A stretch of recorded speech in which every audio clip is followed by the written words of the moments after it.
नमस्कार, hornbill TV Bharat में आपका स्वागत है। चलिए नज़र डालते हैं आज के ताज़ा खबरों पर। सीरियल किलर राजा कैलेंडर और उसके सहयोगी बचराज को आजीवन कारावास की सजा हुई। लखनऊ की अदालत ने लगभग 25 साल पुराने डबल मर्डर केस में दोषी सिद्धि के बाद कल सजा का ऐलान किया। आजीवन कारावास के अलावा दोनों पर 1-1 लाख रुपए का जुर्माना किया गया। जुर्माना न देने पर अतिरिक्त सजा भी भुगतानी पड़ेगी। प्रयागराज के रहने वाले राजा कैलेंडर उर्फ राम निरंजन पर इंसानी खोपड़ियाँ इकट्ठी करने का भी आरोप लगाया था।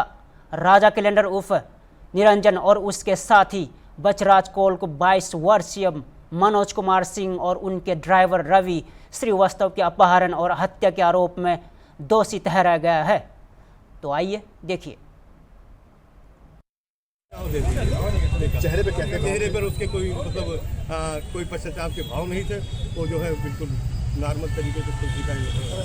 क्योंकि इसके ऊपर कई मामले पहले से भी थे, तो जब कोर्ट में ये मामले आया तो इसमें तमाम चीज़ों का जिक्र भी हुआ था कि जो है क्या कुछ इसके पुराना आपराधिक इतिहास भी रहा है। हाँ, आपराधिक इतिहास को जो है जो उसकी जो है काफ़ी 8 मुकदमे थे इसके खिलाफ और उसको जो है इसमें दाखिल किया गया है।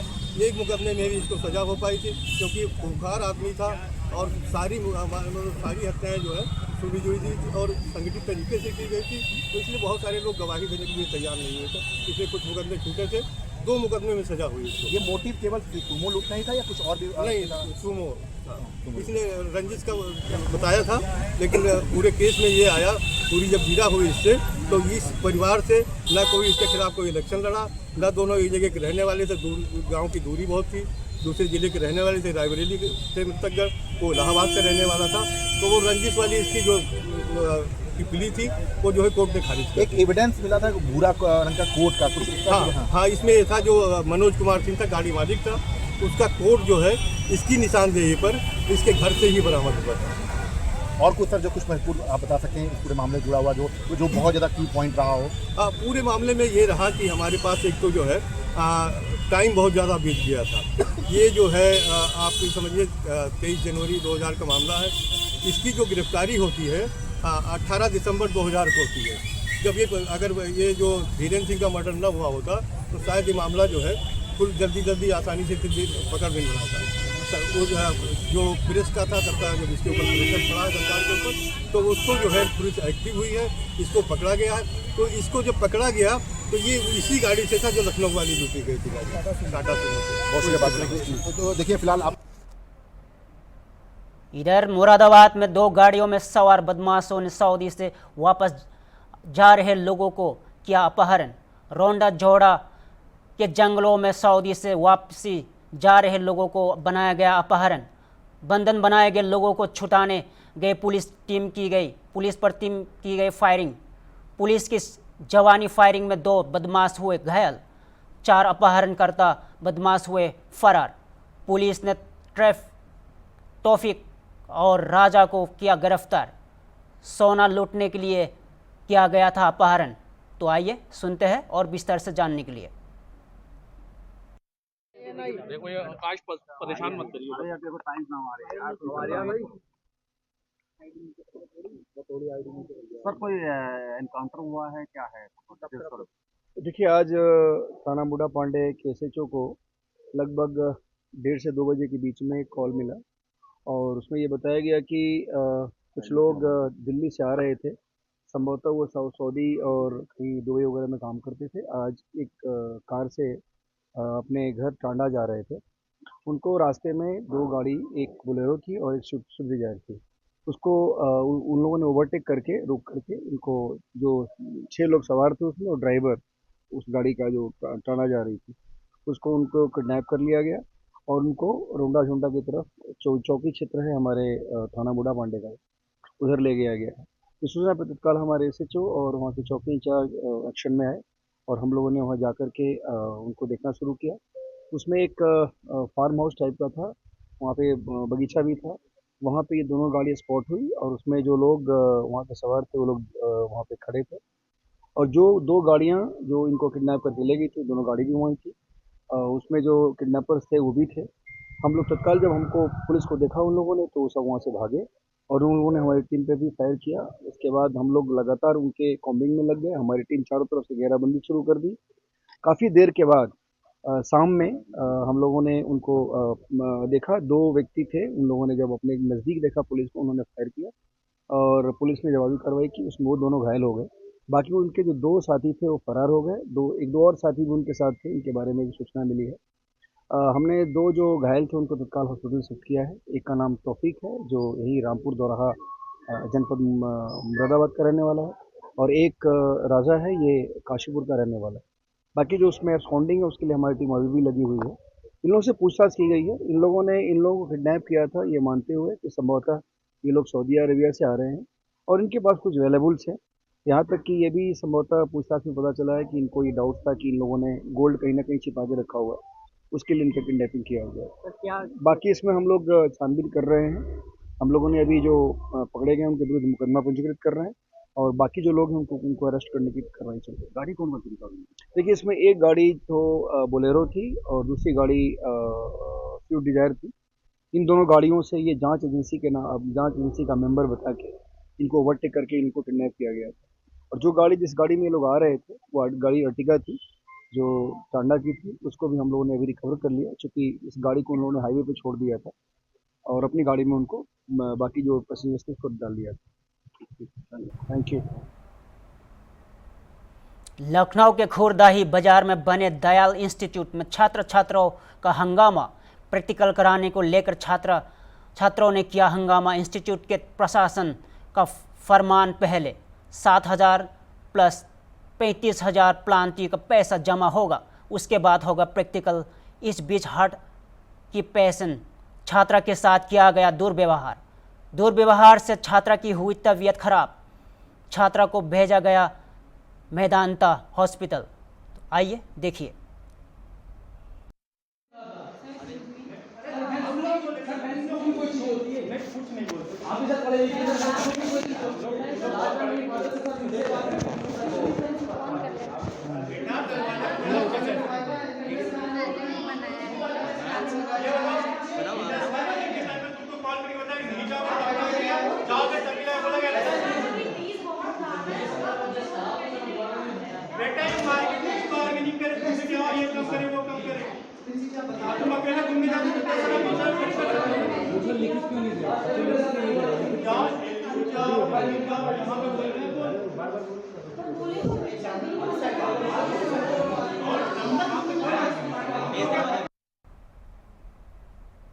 खबर यूपी के बलिया में सदार कोतवाली अंतर्गत दवा कारोबारी एवं व्यापारी नेता अरुण गुप्ता गोलीकांड को लेकर कहा बड़ी बात। बनारस से इलाज के बीच में बलिया पहुंचे अरुण गुप्ता ने कहा कि गोली अभी कमर में फंसी है, पुलिस इन्वेस्टिगेशन कर रही है और कहा कि पुलिस को यहां डाउट था कि मैं अपने आप को गोली में खुद को मारा हूं, लेकिन यहां भ्रम दूर हो चुका है। मैं पुलिस से मांग करता हूं कि मेरे ऊपर गोली चलाने वाले जो भी दोषी है उनके खिलाफ सख्त कार्रवाई हो, और कहा कि पुलिस इस मामले को वर्कआउट नहीं करती है तो 26 तारीख को धरना पर बैठेगा। तो आइए सुनिए। अपना नाम और परिचय बता दो। मैं अरुण गुप्ता, जिलाध्यक्ष फेडरेशन ऑफ ऑल इंडिया व्यापार मंडल बलिया। आज अपने घर पे प्रेस वार्ता रखे हैं, क्या मामला है पूरा? ये प्रेस वार्ता मैंने इसलिए रखा है कि व्यापारियों के बीच मैं रहने वाला हूं और व्यापारियों को मालूम है कि अरुण गुप्ता को 21 तारीख को 8:30 बजे गोली मारी गई, और ये प्रेस वार्ता के माध्यम से मैं व्यापारियों को ये बताना चाहता हूं कि आप भय मुक्त रहें, सशंकित न रहें। अरुण गुप्ता ठीक हैं, अभी गोली उनके कमर में अटकी पड़ी है और पुलिस इन्वेस्टिगेशन कर रही है। जो भी पुलिस को मेरे ऊपर शक था कि मैंने खुद अपने रिवॉल्वर से मारा है, वो शक पुलिस को दूर हो गया है। और मेरा ये पुलिस विभाग से अनुरोध है कि जो भी मारने वाले मुलजिम हैं जल्द से जल्द उनकी गिरफ्तारी करें, ट्रेस आउट करें कि किसके कहने पर मुझे गोली मारा गया। इतनी वीआईपी इलाका में जैसे सीसीटीवी फुटेज कई दुकान पर चट्टी चौराहे पर लगे हैं, तो पुलिस का प्रथम दृष्टया ये मानना है कि कहीं सीसीटीवी फुटेज में बदमाश दिखे नहीं, कहीं ना कहीं ये घटना संदेहात्मक है, जैसे पुलिस के अधिकारियों का कहना है। क्या कहना चाहेंगे इस पर? देखिए, पुलिस को मुलजिमों की जानकारी हो चुकी है। पुलिस को हमने बता चुका हूं कि जो फुटेज मुझे दिखाए गए थे कि यही दोनों मुलजिम हैं मुझे मारने वाले। अब पुलिस उसको क्यों मोड़ रही है कि मेरे ही रिवॉल्वर से मुझे गोली लगी है, तो ये प्रेस वार्ता करना अनुचित कहलाएगा और खुद को मैं गोली मारा हूँ। तो क्या आप व्यापारी है? किस चीज़ का व्यापारी है? क्या? मैं तो दवा का व्यवसाय करता हूँ, लेकिन मैं 2005 से व्यापारी नेता हूँ। पुलिस द्वारा बहुत सारी प्रताड़ना मुझे मिली है। मेरे ऊपर 304A चलता है, मेरे ऊपर गैंगस्टर भी चला, मेरे ऊपर 60 आबकारी एक्ट भी चला। सब पुलिस के दबाव में बहुत सारी मुकदमाएँ चली, मैं फेस करता हूँ। सबकी फाइलें गायब हो चुकी हैं, किसी में मुझे सजा तक नहीं होनी है। मेरा चैलेंज है और मैं चाहता हूँ कि मुलजिम पकड़े जाएं, वर्कआउट हो, अन्यथा मैं 26 तारीख से चौक में इसी बीमारी अवस्था में ही, गोली लगने की अवस्था में अनशन पर बैठूंगा। रिवॉल्वर आपका लाइसेंसी है तो जी। जैसे पुलिस उस दिन से मांग रही थी कि रिवॉल्वर दीजिए, जी, तो उसमें संदेहात्मक काहे, क्या दिक्कत थी? मैं बनारस में था, मैं 6:30 बजे शाम को कल आया हूँ, अपने को ज़बरदस्ती डिस्चार्ज करा के। आते ही मैंने पुलिस को रिवॉल्वर हैंड ओवर कर दिया कि आप जो भी सर्च करना है कर लीजिए, रिवॉल्वर ले जाने नहीं दूंगा, क्योंकि मेरा वो साथी है। 1+1 11 मेरे 11 आदमी का ताकत रिवॉल्वर देता है। रेकी की गई घटना जो अंजाम दिया गया, वो बदमाशों को मालूम है कि इस समय उनके पास रिवॉल्वर नहीं होगा। पुलिस के अधिकारियों से, जैसे डीआईजी सर से क्या अपील करना चाहेंगे? मैं डीआईजी सर से अपील करूंगा कि सही अपराधी पकड़े जाएं, और किसके कहने पे पेशेवर मुलजिम ने हमको गोली से वार किया, ये 100% पेशेवर मुलजिम थे। पुलिस के जांच में आप सहयोग करेंगे? सहयोग करेंगे, हर तरह से सहयोग करेंगे। जमन संबंधित या परिवार से संबंधित किसी से विवाद वगैरह आपका? ऐसा हमारा किसी से कोई विवाद नहीं है। ठीक। अगला खबर, ऋषिकेश एम्स की निदेशक मीनू सिंह ने बताया कि एम्स में 3 कोविड मरीजों की रिपोर्ट मिली है।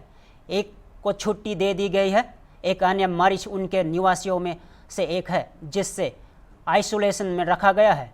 एक अन्य मरीज गुजरात से है जो बद्रीनाथ यात्रा के लिए यहां आई थी, उसका परीक्षण किया जा रहा है। उन्होंने संस्थान में कोविड उपयुक्त व्यवहार लागू किया गया। बार बार दस्तक देता रहता है और इस बार हांगकांग और सिंगापुर में ज़्यादा पेशेंट साउथ एशिया में हो रहे हैं और इंडिया में भी अबाउट 250 से ज़्यादा 260 के करीब पेशेंट्स जो हैं वो रिपोर्ट हो चुके हैं। और ज़्यादातर ये तमिलनाडु, केरला, महाराष्ट्र और अब दिल्ली में भी हैं। दिल्ली में आई थिंक 23 केस जो हैं वो रिपोर्ट हुए हैं। और उत्तराखंड में मेरे को पूरे उत्तराखंड का तो मालूम नहीं है, लेकिन एम्स में 3 पेशेंट्स हमारे पास रिपोर्ट हुए हैं। एक तो डिस्चार्ज हो गई है, वो उनको एक्यूट इन्फ्लुएंजा लाइक इलनेस के साथ आई थी और उनको थोड़ा रेस्पिरेटरी सपोर्ट की ज़रूरत पड़ी थी और वो अभी डिस्चार्ज होकर चले गई हैं। और एक और पेशेंट है जो हमारी अपनी रेजिडेंट है, जिसको जुकाम खांसी वगैरह था, तो जो टेस्ट करने से पॉजिटिव आया है, उनको आइसोलेशन में, वो अपने हॉस्टल में आइसोलेशन में है और ठीक ठाक है। इसके अलावा एक और पेशेंट है जिसका सस्पिशन है, वो गुजरात से बद्रीनाथ की यात्रा के लिए आए हुए हैं, तो उनका टेस्टिंग वगैरह चल रहा है। तो ऐसा है कि इस समय हमें थोड़ा अलर्ट पे, स्टेट ने अलर्ट पे रखा है और इसलिए हम कोविड अप्रोप्रिएट बिहेवियर अब अपने इंस्टीट्यूट में लागू कर रहे हैं, ताकि लोग मास्क पहनें और थोड़ा सोशल डिस्टेंसिंग रखें और ज़्यादा भीड़ भाड़ में ना जाएं। और अगर उनको ज़्यादा खांसी और बुखार होता है या ज़ुकाम होता है तो अपना टेस्ट करा लें, क्योंकि ये वेरिएंट जो है JN1 वेरिएंट है, उसके और भी आगे वेरिएंट्स होते हैं जिसमें ऐसा पाया गया है कि बहुत सीरियस बीमारी तो नहीं होती है, लेकिन अगर किसी को पहले से कोई कोमॉर्बिडिटीज़ हैं, जैसे कोई डायबिटिक है या हार्ट डिजीज़ है, हाइपरटेंशन है या और कोई प्रॉब्लम है, इम्यूनोसप्रेसेंट दवाइयों पे हैं, तो उन लोगों को अपना चेकअप करा लेना चाहिए और मॉनिटरिंग में रहना चाहिए।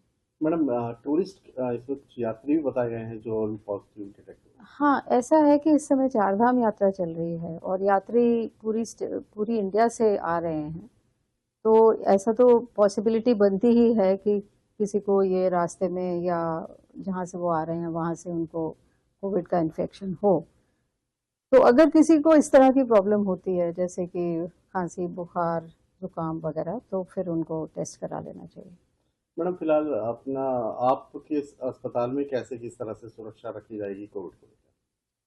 देखिए, एम्स ने पहले भी जब भी कोविड की प्रॉब्लम आई है तो बहुत सक्सेसफुली मैनेज किया गया है और वो ही स्टैंडर्ड ऑपरेटिंग प्रोसीजर्स हम लागू कर रहे हैं ताकि हम प्रिपेयर्ड रहें। इसके लिए ज़रूरत होती है बेड्स की, ऑक्सीजन की, सपोर्टिव केयर की, वेंटिलेटर्स की, वो सब हमारे पास पर्याप्त मात्रा में है। तो अगर कोई प्रॉब्लम होती है तो हम उसके लिए एकदम तैयार हैं। इधर कोटा में छात्रों की आत्महत्या के बढ़ते मामलों को लेकर सुप्रीम कोर्ट ने राजस्थान सरकार की आलोचना की है। कोर्ट ने कहा कि इस साल अकेले शहर में 14 छात्रों की ने आत्महत्या की है और सवाल किया कि ये घटनाएं सिर्फ कोटा में ही क्यों हो रही है। कोर्ट ने सरकार से इस मुद्दे पर सुलझाने के लिए प्रभावी कदम उठाने का आग्रह किया। जवाब में राजस्थान सरकार के वकील ने कहा कि राज्य में आत्महत्या के मामलों की जांच के लिए एक विशेष जांच दल SIT का गठन किया गया है। अगली सुनवाई में 14 जुलाई को होनी है। राजस्थान उप मुख्यमंत्री प्रेमचंद बैरवा ने शनिवार को कहा कि यहाँ बहुत गंभीर मुद्दा है, सरकार इस पर लगातार काम कर रही है। उन्होंने अभिभावक से भी आग्रह किया कि वे अपने बच्चों पर ज़्यादा दबाव न डालें और कोचिंग सेंटर सुनिश्चित करें कि छात्र ज़्यादा दबाव न आए और छात्रों को सलाह दे। तो आइए और विस्तार से जानते हैं। ये सुप्रीम न्यायालय का सम्मान करते हुए उन्होंने जो गंभीर विषय के लिए कहा है, निश्चित रूप से ये गंभीर विषय है और इस पे हमारी सरकार लगातार काम कर रही है। पिछली बार भी हमने एक उच्च स्तरीय कमेटी बनाई थी और उसमें कलेक्टर और SP को मॉनिटरिंग के साथ साथ समन्वय कोचिंग सेंटरों से करे, बच्चों से करे, इसके लिए कर रखी है। और पिछली विधानसभा में हमने इसका बिल भी लाए हैं कोचिंग का, जिस पे इन कोचिंग सेंटरों पे नियंत्रण रखा जाए। और नियंत्रण क्योंकि कई ज़्यादा बच्चे भी उसमें होते हैं, फीस का भी ये भार लेते हैं, वो सारी उसी बिल में हमने सारे इन पे नियंत्रण लगाए हैं। निश्चित रूप से अब वो इसे प्रवर समिति में चला गया बिल और जल्दी ही उसकी कमेटी भी बन गई और अब उस पर निर्णय आगे आने वाले अभी विधानसभा में इसका निर्णय निश्चित रूप से होगा। और मैं निवेदन करना चाहूँगा आम पेरेंट्सों से भी कि वो भी अपने बच्चे पे जिस तरह से इतना दबाव नहीं रखे, जहाँ भी वो घर से दूर बच्चे को भेजते हैं तो उससे समन्वय रखे, उससे वार्तालाप रखे और इतना पढ़ाई के मामले में उन पे दबाव नहीं डाले ताकि ऐसा कदम बच्चा नहीं उठा सके। ऐसा ही हम कोचिंग संस्थानों से भी यही आग्रह करते हैं, उनसे कहा भी है और हमेशा बार बार हम मॉनिटरिंग भी इस चीज़ की करते हैं कि बच्चे की अवसाद में आके इस तरह का कदम नहीं उठाए, तो उनकी बार बार काउंसलिंग लेना, उनकी स्थिति कैसी है इस बारे में हमेशा वो ध्यान रखे। और आगे हमारी सरकार बड़ी गंभीर है। हमारे यशस्वी मुख्यमंत्री भजन लाल जी शर्मा जी भी ये हमेशा डायरेक्शन इस चीज़ पे देते हैं और हम सब मिलकर इन कोचिंग संस्थाओं में जिस तरह से आत्महत्याएं हो रही है इनको हम कम करें और एक भी आत्महत्या हो नहीं, इस तरह का हम सब मिलके, हम सबका सहयोग इसमें अपेक्षित है। सभी लोग मिलकर हम हमारे बच्चों की जान को रोक सकें।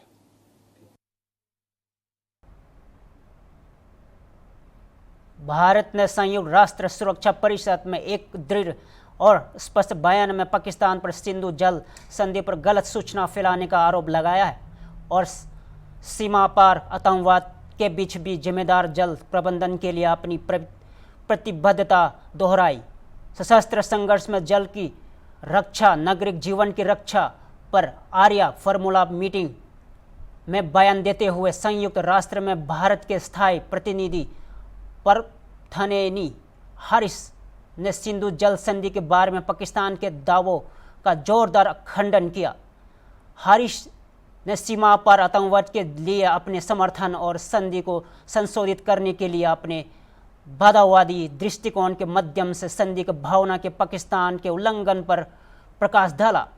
हारिस ने पुष्टि की कि भारत ने हमेशा एक ऊपरी तटवर्ती राज्य के ऊपर जिम्मेदारी से काम किया और पाकिस्तान पर तथ्यों पर विकृत करने का आरोप लगाया। उन्होंने कहा, भारत ने 65 साल पहले सद्भावना के साथ सिंधु जल संधि में प्रवेश किया था। उन्होंने याद करते हुए कहा कि समझौते पर सद्भावना और मित्रता की भावना से हस्ताक्षर किए गए थे।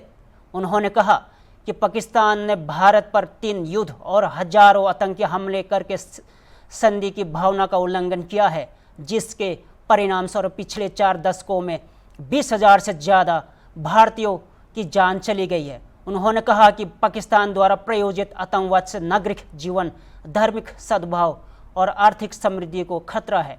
तो आइए सुनते हैं। Mr. President, we are constrained to respond to the disinformation being carried out by the delegation of Pakistan with regard to the Indus Water Treaty. India has always acted in a responsible manner as an upper riparian state. I would like to highlight 4 aspects to expose the disinformation of Pakistan. First, India entered into the Indus Water Treaty 65 years ago in good faith. The preamble of the treaty describes that the treaty was concluded in a spirit of goodwill and friendship. Throughout the 6.5 decades, Pakistan has violated the spirit of the treaty by inflicting 3 wars and thousands of terror attacks on India. In the last 4 decades, more than 20,000 Indian lives have been lost in terror attacks, the most recent of which was a dastardly targeted terror attack on tourists in Pahalgam last month. India has shown extraordinary patience and magnanimity throughout this period. Pakistan's state-sponsored cross-border terrorism in India seeks to hold hostage the lives of civilians, religious harmony, and economic prosperity. Second, in these 65 years, far-reaching fundamental changes have taken place not only in terms of escalating security concerns through cross-border terror attacks, but also growing requirements for producing clean energy, climate change, and demographic change. Technology for dam infrastructure has transformed to ensure safety and efficiency of operations and water use. Some of the old dams are facing serious safety concerns. However, Pakistan has continued to block consistently any changes to this infrastructure and any modifications of the provisions which is permissible under the treaty. In fact, in 2012, terrorists even attacked the Tulbul navigation project in Jammu and Kashmir. These cynical acts continue to endanger safety of our projects and lives of civilians. Third, India has formally asked Pakistan to discuss the modifications of the treaty on several occasions in the past 2 years. However, Pakistan continues to reject these, and Pakistan's obstructionist approach continues to prevent the exercise of full utilization of the legitimate rights by India. Four, it is against this backdrop that India has finally announced that the treaty will be in abeyance until Pakistan, which is a global epicenter of terror, credibly and irrevocably ends its support for cross-border terrorism. It is clear that it is Pakistan which remains in violation of the Indus Water Treaty. Thank you, Mr. President. फिलहाल के लिए इतना ही। ऐसे ताज़ा खबरों के लिए देखते रहिए हॉर्नबिल टीवी भारत।